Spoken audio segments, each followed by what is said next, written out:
रात के करीब 1 बजे फुलेरा गांव में मूसलाधार बारिश हो रही थी। उसी गांव के एक छोटे से घर के अंदर एक बूढ़ी माँ बुखार के कारण खांस रही थी। उसकी जवान और खूबसूरत बेटी रिंकी देखभाल कर रही थी। तभी अचानक डोरबेल बजी। घंटी की आवाज सुनकर रिंकी धीरे धीरे दबे पांव मुख्य दरवाजे के पास पहुंची। वहां एक अनजान लड़का खड़ा था। उसने रिंकी से कहा, मेरा नाम राइस्टार है, बाहर बहुत भयानक बारिश हो रही है, प्लीज मुझे थोड़ी देर के लिए अपने घर के अंदर आने दीजिए। रिंकी ने थोड़ा सोचकर हालत देखकर राइस्टार को घर के अंदर आने का रास्ता दे दिया। जैसे ही राइस्टार अंदर आया और तभी उसने के कपड़े फाड़कर उतार दिए और सीधे उसके बदन पर चढ़ गया। मजबूर रिंकी तड़पती रही। भीतर से रिंकी की आवाजें गूंजने लगी। जब प्यारी सी सुनहरी सुबह खिली तो रिंकी वक्त पर नींद से जागी। उसने उठकर जब दूसरी चारपाई की तरफ देखा, लेकिन वहां राइस्टार नहीं था। चारपाई खाली पड़ी थी। तभी बाहर से गांव के लोगों की चिल्लाने की आवाज आई। यह सुनकर रिंकी हैरान हो गई और तेज कदमों के साथ अपने घर के बाहर पहुंची।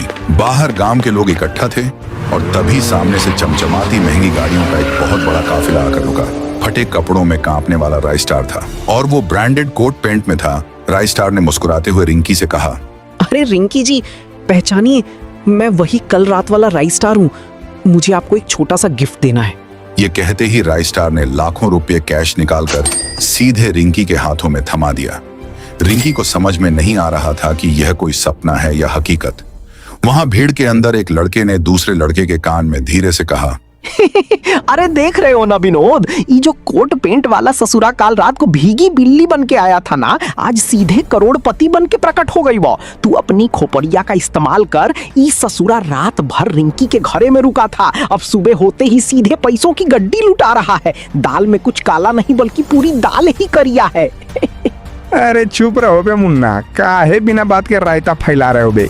ये तो हमको कौनो फिल्म का हीरो लग रहा है। तू बस मुंह बंद के देखता रह जा। अरे ये पैसे किस बात के? राइस्टार जी, मुझे आपके ये पैसे नहीं चाहिए। मैं गरीब जरूर हूँ, लेकिन अपनी मेहनत की कमाई से अपनी माँ का पेट पालना जानती हूँ। पर आप कल रात तो फटे कपड़ों में थे, अचानक एक ही रात में इतने बदल कैसे गए? रिंकी की बात सुनकर राइस्टार ने मुस्कुराकर जवाब दिया, दरअसल राइस्टार एक बहुत बड़ा और बिजनेसमैन था। कल आधी रात जब बारिश हो रही थी, तब राइस्टार अपनी जीप में सवार होकर पुल पर से जा रहा था।